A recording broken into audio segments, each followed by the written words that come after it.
mempergunakan waktu ini dengan baik, sehingga kebenaran firman-Mu menguatkan langkah hidup kami di dalam kami menjalani hari-hari hidup ini. Terpujilah nama-Mu ya Bapa. Hanya di dalam nama Yesus Kristus Tuhan, yang adalah Tuhan dan Juru Selamat kami yang hidup, kami datang dan berdoa dan bersyukur kepada Bapa di sorga. Amin. Jemaat Tuhan silakan dulu.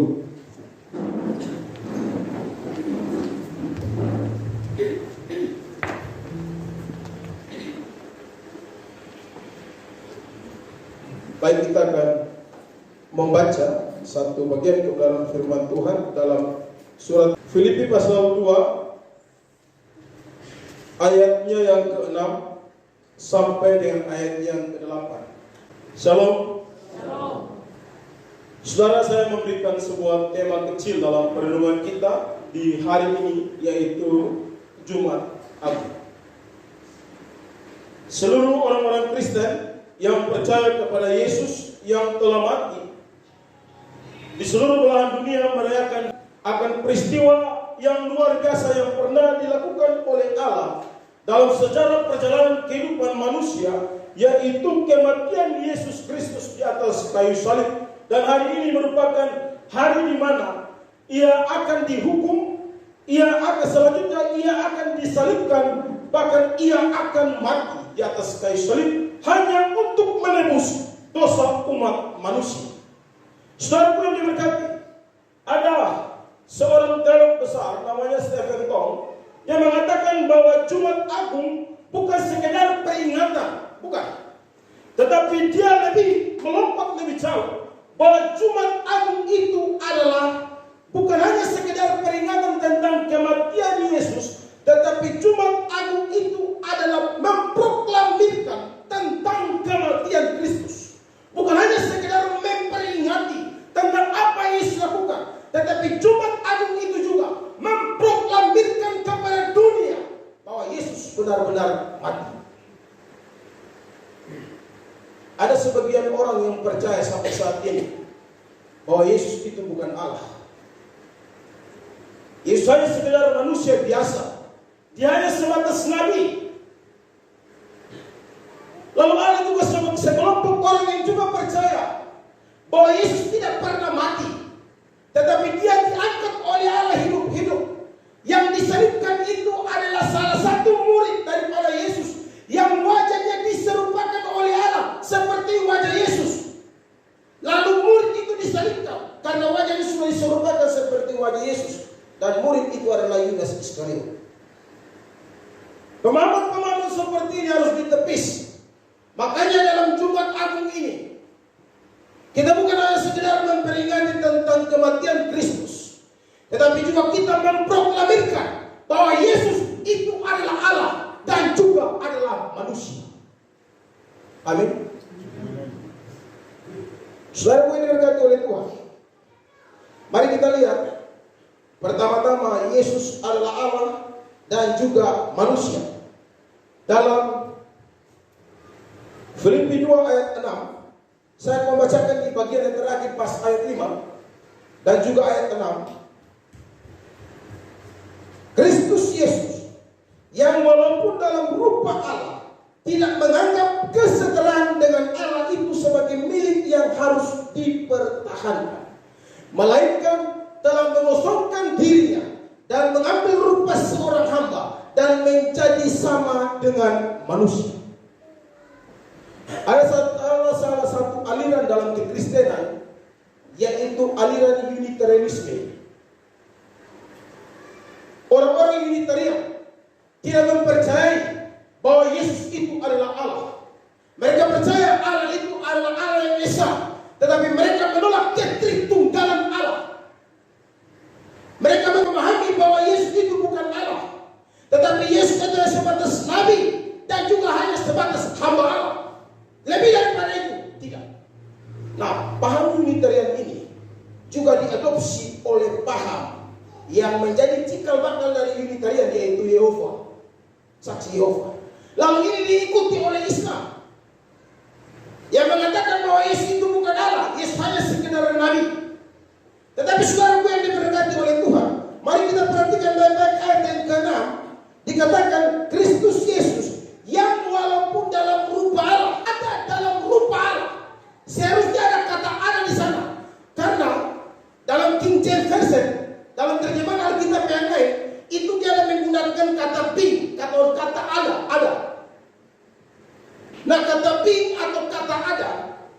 dalam bahasa Yunani itu hupargon. Apa artinya hupargon? Hupargon adalah menuju kepada suatu keberadaan yang terus menerus ada dan tidak pernah tidak ada. Kalau kita katakan bahwa Yesus Kristus ada dalam rupa Allah, maka itu berarti Yesus adalah Allah dan Yesus tetap Allah. Yesus tidak dapat atau tidak bisa berhenti menjadi Allah. Yesus itu adalah Allah. Yesus tidak bisa berubah, tidak mungkin tidak menjadi Allah, dan Dia tidak akan berhenti menjadi Allah. Itu kata hupargon yang dipakai dalam menunjukkan kata yang walaupun ada dalam rupa Allah. Lalu, saudaraku yang diberkati, kalau Yesus yang tidak dapat dan tidak bisa berhenti menjadi Allah, bagaimana mungkin kita katakan bahwa Dia bukan Allah kalau Dia tidak bisa berhenti menjadi Allah? Yesus itu Dia benar-benar manusia, tetapi sifat keilahiannya tidak bisa terlepas dari dirinya. Yesus tidak bisa meninggalkan keilahian Dia. Sekalipun Dia mengambil rupa sebagai seorang manusia, tetap natur keilahian itu ada tetap dalam dirinya, sehingga Dia bisa melakukan semua pekerjaan dalam dunia ini yang juga pernah dikerjakan atau yang bisa dikerjakan hanya oleh Allah. Mengampuni dosa sudah diampuni. Yang bisa mengampuni dosa hanya Allah, dan Yesus melakukan itu. Pekerjaannya itu menunjukkan bahwa Dia adalah Allah. Amin. Amin. Dalam bahasa Yunani itu ada dua kata yang dipakai. Itu morphe dan juga skema. Morphe adalah sebuah bentuk atau rupa yang tidak berubah. Kalau skema itu bentuk atau rupa yang bisa berubah. Rambutku dulu tak begini, itu morphe. Tapi rambutku yang dulu tak begini, tetap skemanya ya saya. Rambutnya dulu lebat, sekarang jadi botak, ya tetap Matius Primo. Tidak berubah, morphe saya tidak berubah, walaupun skema saya berubah. Rambut saya dulu lebat, keriting lebat, tapi sekarang botak tipis. Itu morphe. Nah, Yesus pun demikian. Yesus dalam bentuk skema Dia berubah. Dia pernah menjadi anak-anak, Dia bertumbuh menjadi remaja, lalu Dia bertumbuh menjadi dewasa, dan Dia bertumbuh usianya makin lanjut, perubahan wajahnya ada. Dulunya Dia tidak punya jenggot, tetapi lama kelamaan semakin dewasa Dia punya jenggot. Dulunya Dia pakai pakaian anak-anak, tapi lama kelamaan karena lanjut usia, maka Dia mulai pakai pakaian dewasa, orang dewasa. Itu skema, rupa atau bentuk yang bisa berubah. Tapi kalau morphe tidak bisa berubah. Nah, di sini Alkitab Indonesia ini indah sekali. Paulus menggunakan kata rupa di sini. Itu morphe. Kata Yunani yang digunakan oleh Paulus dalam menunjukkan bahwa Yesus Kristus yang walaupun ada dalam rupa Allah, kata rupa yang dipakai oleh Paulus itu menggunakan kata morphe. Itu berarti skemanya berubah, tapi keilahian Yesus tidak akan pernah berubah dan tidak bisa berubah. Bagaimana saya bisa menyebut Bapak saya bukan Bapak saya? Saya sangka Dia, yang saya sangka juga itu Bapak saya. Tidak bisa saya ubah. Itu morphe. Ada seorang bapak, dia berkata kepada seorang anak, mau ujian ini. Dia bilang begini, nah, kalau ujian nanti hari Senin, kalau nilaimu di bawah 7, jangan panggil saya Bapak kami. Anak ini kan sedikit agak di bawah standar. Dia bingung setengah. Setiap hari dalam hidupnya mempersiapkan diri belajar, dia hanya terbayang, kalau nilaimu di bawah 7, nak, jangan panggil saya Bapak saya. Jangan panggil saya bapakmu, jangan panggil. Kalau nilaimu di bawah 7, tiba-tiba hari yang ditakutkan itu datang, hari Senin, ujian mulai. Terima rapor hasil ujian, diterima. Pulang dia pun bapak tanya, nah bagaimana hasil ujian? Dia katakan, kacau bro.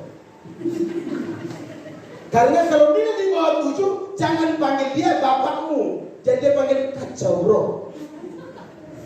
Apakah ketika dia memanggil bro, bapaknya berubah menjadi bapak? Tidak, bapaknya tetap bapak. Walaupun level bro kamu kasih, bapaknya tetap bapak. Itu morpe, tidak bisa berubah. Jadi Alkitab mengatakan Kristus Yesus yang walaupun ada dalam rupa Allah, berarti Yesus itu adalah Allah dan tidak akan pernah berubah. Dalam bahasa Inggris saya tidak tahu kok saya bahasa Inggris, tapi saya coba baca. Itu dalam Good News Bible GNB. Dalam terjemahan itu dia katakan di ayat ke-6 dia katakan begini. He always had the nature of God. Dia selalu ada dalam natur Allah. Yesus selalu ada dalam natur Allah. Kata selalu di situ berarti setiap saat sepanjang waktu dia tidak bisa terlepas, keilahiannya tidak bisa terlepas. Bahkan Yesus sendiri tidak bisa melepaskan keilahiannya. Itu jelas. Jadi baik kata ada atau berada maupun kata bentuk atau rupa menunjukkan ketidakberubahan Yesus sebagai Allah. Saudara yang diberkati oleh Tuhan, Yesus sebagai Allah, ia setara dengan Allah. Yesus sebagai Allah. Dalam Yohanes pasal 1 pada mulanya adalah firman, dan firman itu bersama-sama dengan Allah, dan firman itu adalah Allah, dan firman itu setara dengan Allah. Ajaran saksi-saksi Yehova yang mengatakan bahwa Yesus itu Allah kecil. Kalau Allah Bapa adalah Allah kecil, Allah Bapa adalah Tuhan besar, Allah besar, maka Yesus itu Tuhan kecil dan Allah kecil. Tapi Alkitab mengatakan bahwa dia setara dengan Allah. Tidak ada struktur, tidak ada jenjang dalam Elohim, tidak ada jenjang dalam ketritunggalan. Bapa, Anak, dan Roh Kudus setara. Makanya dalam pengakuan Athanasius dia katakan bahwa ketiga-tiganya sama-sama disembah. Jadi tidak ada yang lebih tinggi, tidak ada yang lebih mayor, tidak ada yang lebih prioritas. Mereka bertiga adalah satu kedudukan, sejajar, setara. Saudara yang diberkati oleh Tuhan,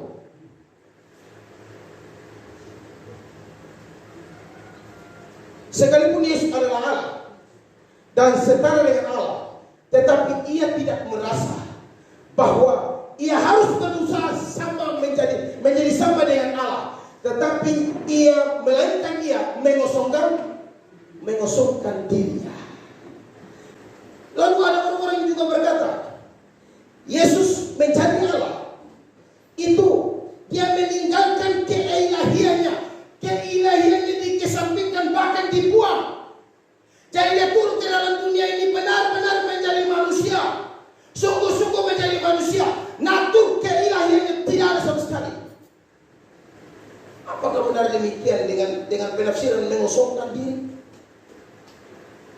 Kalau dalam bahasa Ibrani kata mengosongkan diri itu menggunakan kata kenoo.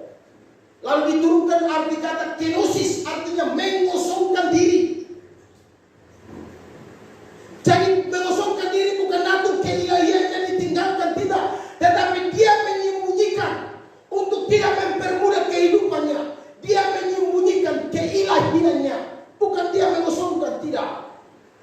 Tentang kedatangan Tuhan tidak ada seorang pun yang tahu. Malaikat di surga juga tidak tahu, anak juga, ya kan? Dia tahu begitu kan? Dia berbicara, itu penulis itu menekan, tulis itu, anak pun tidak tahu. Itu menekankan kemanusiaan Kristus. Tetapi sebagai Allah, huparton Allah, setara dengan Allah, dia Allah yang maha tahu. Dia membatasi dirinya, dia menyembunyikan dirinya. Dia adalah Allah yang maha hadir.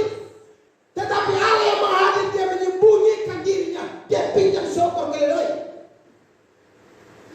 Dia menyembunyikan dirinya. Dia Allah yang maha hadir. Dia Allah yang maha kuasa. Dia bisa saja menyuruh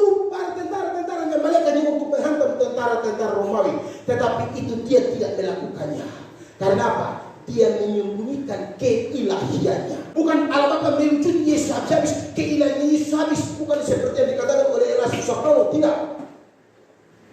Tetapi dia menyembunyikan diri, dia menyembunyikan keilahiannya. Jadi saudaraku yang diberkati oleh Tuhan, Kristus tetap Allah, dan keilahiannya tetap ada, dan tidak berkurang, tetapi disembunyikan. Sekali lagi, ia menyembunyikan semuanya itu hanya dengan maksud untuk tidak mempermudah dalam kehidupannya. Dia jalan capek-capek, padahal dia itu Allah. Allah Maha Hadir. Dia adalah Allah yang Maha Tahu. Tapi ketika seorang meraba ujung jubahnya, dia tanya, siapa yang pegang tadi? Apakah dalam sisi kemanusiaannya dia bertanya? Dia tidak tahu. Tapi sisi keilahiannya dia tahu. Dia membatasi dirinya. Saudara gue diberkati. Calvin mengatakan begini, pengosongan diri itu atau kenosis itu artinya sama dengan perendahan atau penurunan tingkat atau ranking. Kristus tidak bisa melepaskan dirinya sendiri dari keilahiannya. Ini kata John Calvin. Tetapi menyembunyikannya untuk sementara waktu supaya tidak kelihatan dibawa di dalam kelemahan dagingnya sebagai manusia. Jadi ia mengesampingkan kemuliaannya dalam pandangan manusia, bukan dengan menguranginya, tetapi dengan menambahkannya, itu natur kemanusiaan. Dia bukan kekurangan, tapi dia penambahan. Apa yang ditambahkan? Natur kemanusiaan ditambahkan kepada Kristus. Bukan dia mengalami pengurangan keilahian, tetapi penambahan natur manusia. Itu arti pengosongan diri. Atau dia mengosongkan diri. Lalu saudara pun berkata, ada seorang penulis besar, seorang teolog besar, atau Robertson, dia mengatakan tentang apa Kristus mengosongkan dirinya sendiri, bukan tentang hakikat, tetapi itu tentang kemanusiaan. Jadi bukan tentang hakikat ilahinya itu mustahil. Ia terus adalah anak Allah. Jadi sekali lagi, dia tidak mengalami kekurangan keilahiannya, tetapi dia mengalami ketambahan manusia. Dari sini, kalau keilahian Kristus itu berubah atau berkurang, lalu dalam hal apa Kristus direndahkan pada saat ia menjadi manusia? Kristus direndahkan dengan mengambil atau menambahkan hakikat manusia pada dirinya. Jadi di sini jelas bahwa Yesus Kristus itu adalah Allah dan juga adalah manusia. Orang-orang berkata, tadi sudah kutip, orang berkata bahwa Yesus itu bukan Allah, dia hanya sebatas manusia. Tapi Alkitab memberikan kesaksian, dia melampaui sebanyak, bukan manusia, tapi dia adalah Allah. Dan dia tidak bisa berhenti menjadi Allah. Yesus tidak pernah stop menjadi Allah, dan tidak akan pernah stop menjadi Allah. Dia tetap Allah dari dahulu, sekarang, dan sampai selama-lamanya. Saudara yang diberkati oleh Tuhan, kalau Yesus itu adalah Allah dan juga adalah manusia, benar-benar Allah dan juga benar-benar manusia, lalu orang Islam bertanya, kalau Yesus itu adalah Allah, benar, berarti Yesus pernah mati, benar, dia pernah mati, berarti Allah pernah mati dong.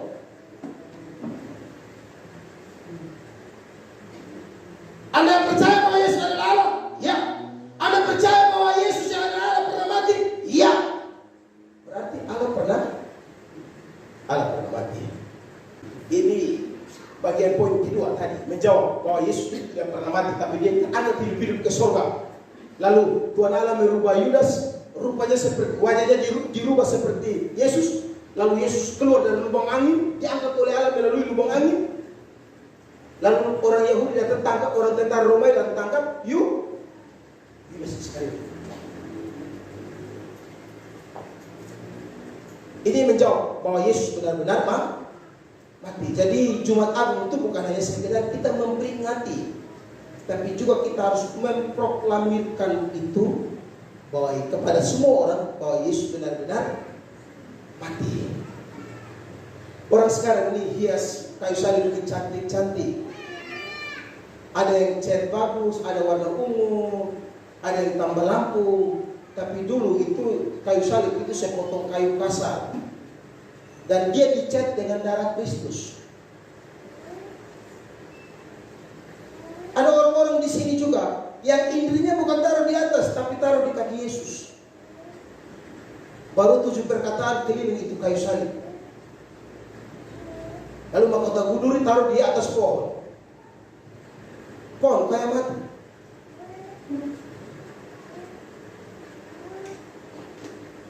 Orang hias lah. Ya saya tidak persoalkan, tapi jangan sampai motivasi kita dalam perayaan Paskah, momen-momen kita tancap sana sini, motivasi kita bergeser tidak sesuai dengan kehendak Tuhan. Itu yang kita takuti. Ada lagi gereja bikin lomba, bapak pakai daster, suruh hamil tidak mau pakai daster. Kan bertentangan dengan Alkitab, laki-laki tidak boleh pakai perempuan. Ya itu urusan sana lah. Ayat 8 berkata, dan dalam keadaan sebagai manusia ia telah merendahkan dirinya dan taat sampai mati, bahkan sampai mati di atas kayu salib. Tetapi umat Islam berkata bahwa Yesus tidak mati dengan cara disalib, tetapi Yudas yang menggantikan Yesus. Dalam surat An-Nisa juga 157 jelas. Itu mengatakan bahwa karena ucapan mereka sesungguhnya kami telah membunuh Al-Masih Isa putra Maryam, Rasulullah. Padahal mereka tidak membunuhnya dan tidak pula menyalibkannya, tetapi yang mereka bunuh adalah seorang yang diserupakan wajahnya seperti Yesus. Ini kata Al-Quran dalam surat An-Nisa ayatnya 157. Kalau ada Al-Quran di rumah pulang cari. Kalau saya punya Al-Quran ada. Lalu saya mencoba mencari, ada satu buku saya kecil, itu Injil Barnabas. Dalam Injil yang palsu ini, katakan Injil Barnabas ini Injil palsu, karena Injil ini ditolak oleh gereja. Karena Injil ini bertentangan, bukan hanya berbeda, tapi bertentangan dengan keempat Injil lain. Dalam Injil yang palsu yaitu Injil Barnabas, Injil yang sesat itu, dalam bab 216, dalam halaman yang bab 216 berkata, Yudas telah diubah wajahnya oleh Allah mirip seperti wajah Yesus dan dipercayai sebagai Yesus, sehingga para penguasa atau para tentara Romawi datang dan menangkap dia yang disangka Yesus. Jadi saya pikir-pikir surat An-Nisa dengan Injil Barnabas tidak jauh beda, sama-sama.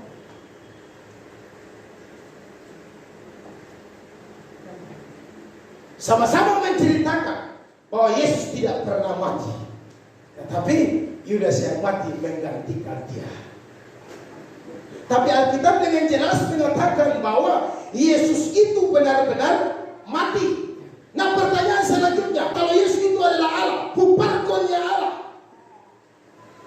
morpenya Allah yang tidak pernah berubah, berarti kalau Yesus itu mati berarti Allah pernah mati. Tapi perhatikan lagi di ayat ke-8. Dikatakan begini.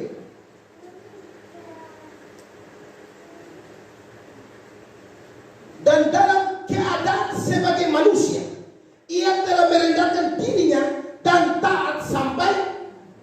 Dan dalam keadaannya sebagai manusia, ia telah merendahkan dirinya dan taat sampai mati. Sebagai Allah, dia tidak bisa mati. Tetapi dalam kemanusiaannya dia pasti mati dan bisa mati. Hal ini juga dituliskan dalam Efesus 2 ayat 15. Dalam Efesus 2 ayat 15 itu dengan jelas Paulus katakan bahwa begini, saya baca bagian ini, sebab dengan matinya sebagai manusia matinya sebagai manusia. Lalu 1 Petrus 3 itu juga katakan hal yang sama. 1 Petrus 3 ayat yang ke-18 bagian yang paling terakhir. Ia yang telah dibunuh dalam keadaannya sebagai manusia. Jadi yang dibunuh, yang mati bukan Allahnya, bukan keilahian Kristus, tetapi yang mati adalah kemanusiaan Kristus. Kemanusiaan Kristuslah yang mati, bukan keilahian.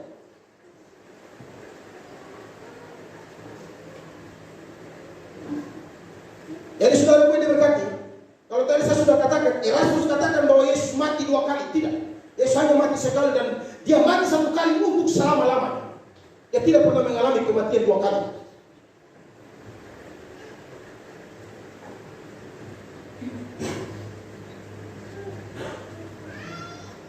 Yesus kata pendeta Tong begini.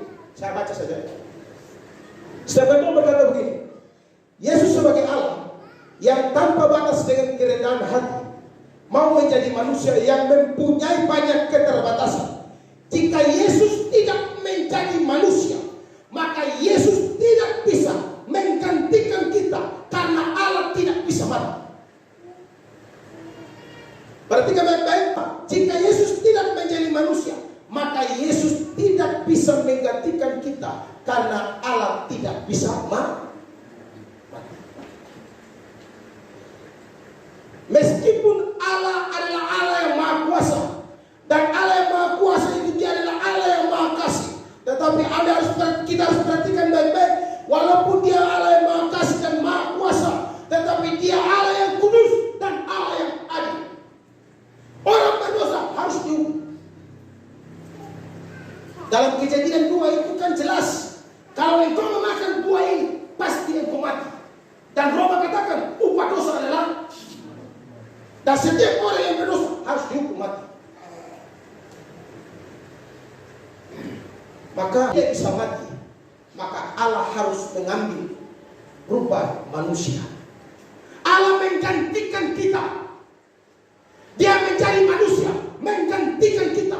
Semua dosa kita ditimpakan oleh Allah Bapa kepada Kristus. Dia tidak berdosa, dijadikan berdosa karena kita. Makanya dalam ulangan 21 ayat 22 sampai 23, di situ dengan jelas penulis mengatakan apabila seorang berbuat dosa yang sepadan dengan hukuman mati, lalu ia dihukum mati, kemudian kau gantung dia pada sebuah tiang, maka janganlah mayatnya dibiarkan semalam-malaman pada tiang itu, tetapi haruslah engkau menguburkan dia pada hari itu juga, sebab seorang yang digantung terkutuk oleh Allah. Janganlah engkau menajiskan tanah yang diberikan Tuhan Allahmu kepadamu menjadi milik pusakamu.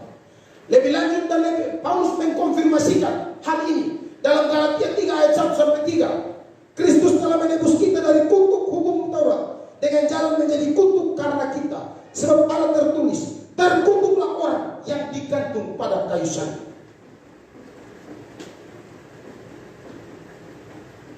Jadi saudaraku yang diberkati, puji Tuhan. Puji Tuhan, anak Allah menjadi manusia supaya manusia menjadi anak Allah. Kalau Yesus yang adalah anak Allah tidak menjadi manusia, maka manusia yang berdosa tidak bisa menjadi anak Allah, tetapi menjadi anak iblis. Syukur bagi Allah, karena Allah anak mau menjadi manusia. Hanya untuk apa? Manusia yang berdosa itu bisa menjadi anak-anak Allah. Syukur bagi Allah, Yesus yang tak berdosa harus mengalami hukuman dosa, supaya Anda dan saya yang berdosa bebas dari hukuman dosa. Yesus menjadi pengganti kita. Allah bisa saja, tapi tidak. Manusia berdosa harus dihukum, dan Yesus menggantikan kita. Dia turun mengambil rupa sebagai seorang hamba dan menjadi sama seperti manusia. Dan dalam kemanusiaannya itu, ia taat dan taat sampai mati hanya untuk kita. Saudaraku yang diberkati, kita patut bersyukur kepada Allah. Karena Allah adalah Allah yang Maha Kasih. Allah yang tidak bisa mati. Dia harus rela menjadi manusia, mati menggantikan kita, hanya untuk kita bisa menjadi anak-anak Allah. Hari ini adalah hari yang paling bersejarah dalam dunia. Perjalanan sejarah manusia dalam dunia ini tidak bisa dilepaskan dari sejarah perjalanan Kristus. Dia yang adalah pembuat sejarah masuk dalam sejarah manusia. Padahal dia adalah pembuat sejarah, tapi dia yang sang pembuat sejarah masuk dan berperan dalam sejarah manusia. Dia yang adalah Allah, pernah menjadi Allah, pernah menjadi manusia. Jadi kalau orang katakan bahwa Yesus adalah Allah, ya. Yesus adalah manusia, ya. Yesus bukan hanya sebatas manusia, tetapi dia adalah Allah. Jadi dalam diri Yesus ada dua substansi, ada dua hakikat, ada dua natur, yaitu natur manusia dan juga natur Allah. Kiranya momen Jumat Agung ini kita sama-sama memproklamirkan sekali lagi. Saya ingin mengulangi saja sekilas. Jumat Agung bukan hanya sekedar memperingati, tetapi Jumat Agung juga adalah memproklamirkan tentang penderitaan Kristus. Sudahkah kita bercerita kepada orang-orang di sekitar kita bahwa dia adalah Allah yang menjadi manusia dan menyelamatkan kita, atau belum? Tuhan Yesus memberkati kita dengan firman-Nya. Mari kita tundukkan kepala, kita berdoa.